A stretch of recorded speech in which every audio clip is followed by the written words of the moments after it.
अस्सलाम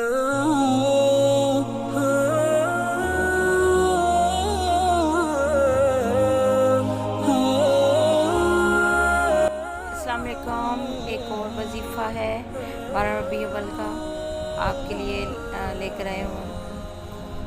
वजीफ़ा इस तरह है कि 12 रबी अव्वल को आपने अव्वल व आखिर दुरूद शरीफ पढ़ना है। ये अल्लाह के नाम को पढ़ना है। अल्लाह के नाम इस तरह है, बिस्मिल्लाह से स्टार्ट करना है।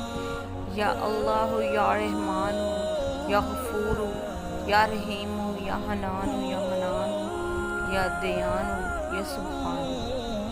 इनका आपने व्रत रखना है और तमाम साल आप खुशहाल रहेंगे और आपकी ज़िंदगी में खुशहाली रहेगी पूरे साल।